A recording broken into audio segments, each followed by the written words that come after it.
Hello बेटा, six science coaching class में बेटा हम फिजिक्स का फर्स्ट चैप्टर रीड कर रहे हैं। क्या अपना first chapter motion and measurement of distances. ठीक है बेटा, हमने पिछली क्लास में स्टडी किया था किसके बारे में, मोशन के बारे में। ठीक है, जब कोई object one place to another place क्या करता है बेटा, ट्रेवल करता है, तो इसका मतलब वो किस में है, मोशन में है। ठीक है बेटा, डिस्टेंस का जितनी उसने कवर की है यानी कि वो वन प्लेस से दूसरे प्लेस पे मूव कर रहा है, यानी क्या शो कर रहा है, मोशन शो कर रहा है। ठीक है, उसकी पोजीशन है वो चेंज हो रही है टाइम और सराउंडिंग के रेस्पेक्ट में।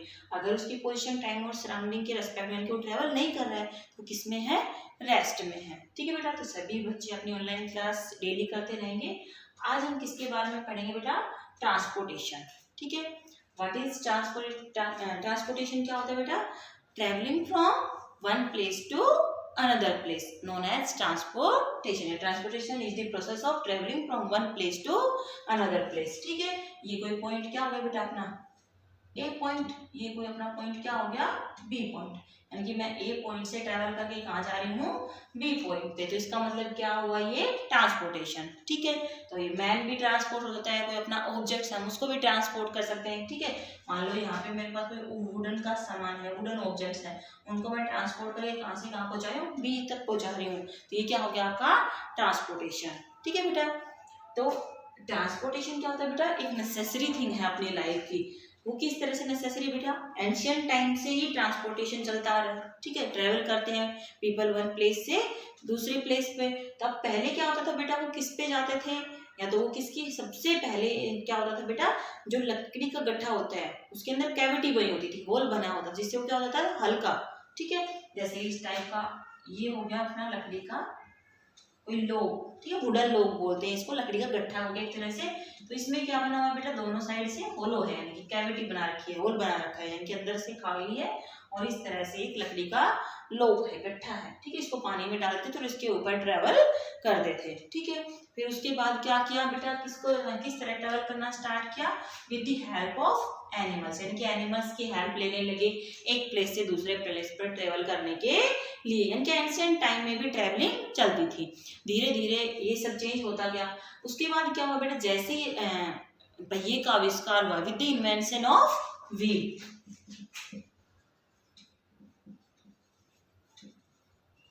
जो इन्वेंशन हुआ व्हील का, उसने क्या किया, रिवोल्यूशन ला दिया, यानी कि क्रांति ला दी ट्रांसपोर्टेशन में। किस तरह से क्रांति ला दी, जैसे ही पहिए का आविष्कार हो गया उसके बाद अलग अलग ट्रांसपोर्टेशन व्हीकल्स थे वो चलने लग गए, कार, बस, ट्रेन, और पीपल है वो किससे ट्रेवल करने लग गए बेटा, इन सब जो भी व्हीकल्स हैं इनका यूज करने लग गए। यानी कि पहले की तरह धीरे धीरे, पहले क्या होता था, लोगों को एनिमल्स पे ट्रेवल करते या फिर ऑन फुट, सबसे पहले वो पैरों पे चलते थे, उसके बाद लकड़ी के गट्टे को यूज किया, फिर उन्होंने एनिमल्स का यूज करना स्टार्ट किया, उसके बाद व्हील्स आ गए, तो व्हील्स ने कार, बस, ट्रेन, एरोप्लेन्स, इस तरह से इन चीजों को इंक्रीज कर दिया। तो जो बेटा एक हम चल के अपने स्कूल तक रोज जाते हैं, तो हम चल के स्कूल में जाएं तो हमें कितना लग जाए, 2 घंटे 3 घंटे लगा देंगे हम जब चल के स्कूल जाएंगे। एक हम क्या करते हैं, बस से ट्रेवल करते हैं और हम आधे घंटे में, 10 मिनट में, 2 घंटे में, 1 घंटे में हम वहां तक पहुंच जाते हैं। ठीक है बेटा, तो देखो आप लोगों को पता चल गया। तो जैसे ट्रांसपोर्टेशन इन्वेंट्स हुआ यानी कि ट्रांसपोर्टेशन बढ़ा, उसी के साथ साथ क्या हुआ बेटा, मेजरमेंट की भी जरूरत पड़ने लग गई कि हमने कितनी डिस्टेंस ट्रेवल की, ठीक है, कितना टाइम उसमें लगाया। ठीक है, ये सब हमने क्या करना पड़ा, पता करना पड़ा। तो इन सब को क्या करने के लिए बेटा, इन सब की मेजर करने के लिए हमारी मास, डिस्टेंस, टाइम, ठीक है, मास, डिस्टेंस एंड टाइम, इन सबको डिस्कवर करने के लिए क्या किया बेटा, मेजरमेंट का करना जरूरी हो गया। यानी कि अब हम ट्रेवल करके आ गए, हमें क्या पता, फुट से हमने ट्रेवल किया तो कितना टाइम लगा, और हम व्हीकल से आए तो हमें कितना टाइम लगा, हमने कितनी डिस्टेंस ट्रेवल की, तो ये सब यूनिट भी हमारे सामने आ गई। तो इनसे ओवरकम करने के लिए हमें क्या जरूरी हो गया बेटा, अपने लिए मेजरमेंट को जानना भी जरूरी है। मेजरमेंट यानी कि मापन, हम किस तरह से मापेंगे। तो नेक्स्ट अपना टॉपिक आता है बेटा measurement.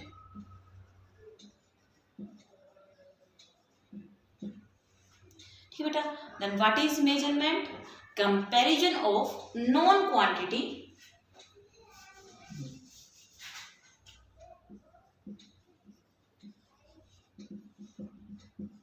of known quantity, comparison of unknown quantity with the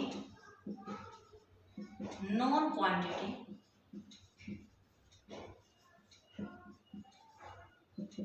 is known as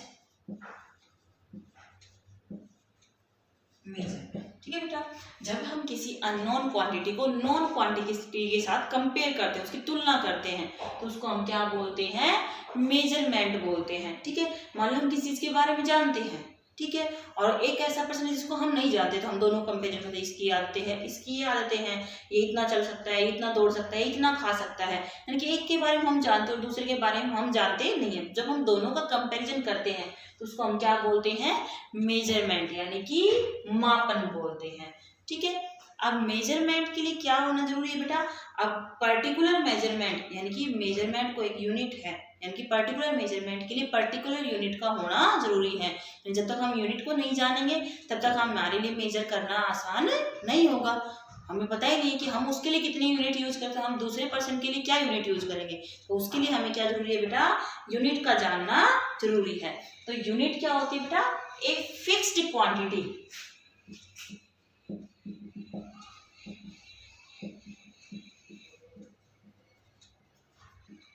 unit क्या होती है बेटा?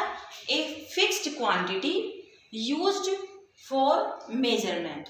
ठीक है, a fixed quantity used for measurement known as unit. ठीक है, यूनिट क्या है बेटा? एक फिक्स्ड क्वांटिटी है। स्टैंडर्ड मेजरमेंट के लिए जो हम यूज करते हैं वो एक फिक्स्ड क्वांटिटी है, जिसको हम क्या बोलते हैं? यूनिट बोलते हैं। अब यूनिट भी बेटा, जब हमारा पहले का जो एंशिएंट टाइम था, उस टाइम पे यूनिट को भी 3 तरह से हम जानते थे। वो 3 तरह से हम किस तरह जानते थे बेटा? क्या क्या यूनिट्स थी पहले के टाइम में बेटा, वो देखते हैं यहाँ पर। जो अब तक रीड करा क्लियर हुआ बेटा? अगर किसी बच्चे को कोई भी चीज समझ में नहीं आती है तो बेटा वो पूछ सकता है। ठीक है, कमेंट सेक्शन में डाल दे या फिर व्हाट्सएप कर दे। अगर कोई प्रॉब्लम है तो उसको आप बार बार मेरे से पूछ सकते हैं। अब आते हैं बेटा यूनिट्स पे। तो एंशिएंट टाइम की बात करने पहले, फिर जाएंगे हम स्टैंडर्ड यूनिट पे। एंशिएंट टाइम पे क्या क्या यूनिट यूज की जाती थी बेटा? हैंडस्पैन, क्यूबिट एंड फुटस्पैन।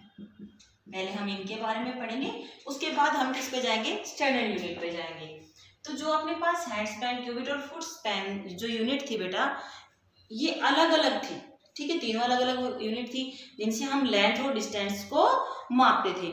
लेकिन बेटा जो ये लेंथ को मापने की जो यूनिट्स थे, ये सेटिस्फैक्ट्री नहीं थी। यानी कि इनसे क्या आता था? वेरिएशन आता था। कि अगर वेरिएशन किस तरह से आता था, मैं क्या कह दूं बेटा? ये टेबल है, ठीक है, ये अपनी पूरी टेबल हो गई, ये इसका ए पॉइंट और ये इसका बी पॉइंट। ठीक है, मैंने कोई भी 2 बच्चे उठा लिए, या फिर मैं हूं और एक मैं आप में से किसी को ले लेती हूँ, तो मेरा हैंडस्पैन किसको बोलते हैं? देखो बेटा, ये होता है हैंडस्पैन। ठीक है, हैंडस्पैन क्या होता है बेटा? वो देखते हैं, समझाती हूँ बेटा, ध्यान से समझिए। What is handspan? ये देखते हैं, डिस्टेंस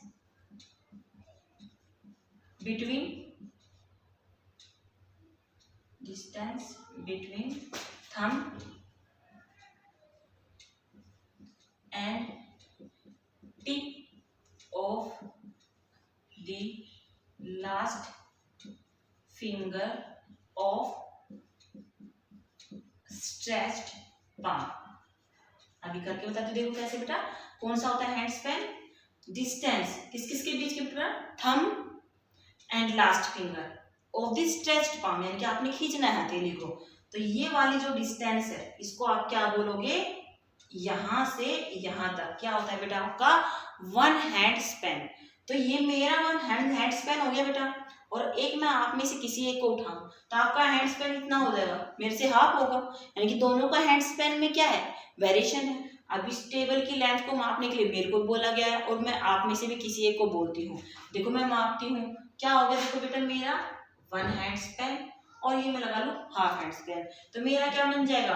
1.5 हैंड स्पैन। और जब मैं आपसे बोलूं तो आपको कितना बन जाएगा? इसमें लगभग 2 हैंड स्पैन। स्पैन। तो क्या ये सेटिस्फैक्ट्री है, क्या ये डिजायरेबल है, यानी कि क्या आपने मेजरमेंट सही किया है? तो बेटा एंशिएंट टाइम में ये सब यूनिट थी जिनकी हेल्प से आप क्या मापते थे, लेंथ को मापते थे, लेकिन ये सेटिस्फैक्ट्री नहीं थी। इनसे ओवरकम करने के लिए क्या आई बेटा, आपकी स्टैंडर्ड यूनिट आई। तो जब हम मापेंगे तो इसमें क्या आएगा, वेरिएशन आएगा। तो हमने क्या जाना, हैंड स्पैन क्या होता है, distance between thumb and the tip of the last finger of the stretched palm, इसको हम क्या बोलते हैं, हैंड स्पैन। नेक्स्ट आता है बेटा आपका क्यूबिट। व्हाट इज क्यूबिट, ठीक है। क्यूबिट क्या होता है वो समझेंगे बेटा, देखो सभी को दिख रहा होगा, distance between the elbow and tip of the middle finger. Distance between the elbow यानी कि आपकी कोहनी से लेके ये वाली डिस्टेंस, यहां से लेके और आपकी लास्ट फिंगर तक की डिस्टेंस को आप क्या बोलते हैं, क्यूबिट, ठीक है। Distance between elbow and tip of the middle finger, ठीक है ना, कोहनी से लेके आपकी मिडल फिंगर के बीच की डिस्टेंस को आप क्या बोलेंगे, क्यूबिट।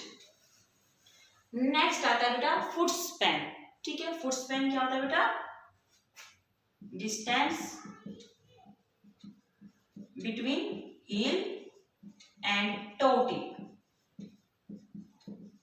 आपकी जो पैर की एडी है उससे लेके आपकी टो टिप तक की डिस्टेंस को आप क्या बोलते हैं, फुट स्पैन बोलते हैं।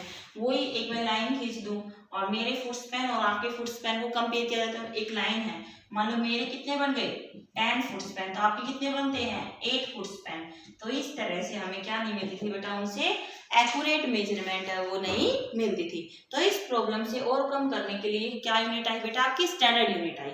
वो स्टैंडर्ड यूनिट पढ़ेंगे हम कल की क्लास में। तो बेटा जो मैं आपको रीड करवा रही हूँ, आपको चैप्टर रीड हो रहा है, इसमें से आपने कुछ राइट नहीं करना है। आप अपना जो मैं इसके साथ पीडीएफ स्टैंड करती हूँ उसको रीड करें मेरे समझाने के बाद, और कुछ एक मीनिंग जो इसमें बताते हैं उनको उसमें पेंसिल से लिख ले। जो भी आपका रिटन वर्क है वो जब लेसन कंप्लीट हो जाएगा पढ़ाने के बाद, तब मैं आपको सभी को पीडीएफ फॉर्म में उसको लिखवाऊंगी, ठीक है बेटा। सभी बच्चे अपनी रेगुलर क्लास लेते रहे, बुक परचेज कर ले, क्योंकि आपकी क्लासेज हैं वो ऐसे ही रोज चलती रहेंगी, ठीक है बेटा। तो आज की क्लास में हम इतना ही करेंगे और इससे आगे हम नेक्स्ट करेंगे कल की क्लास में।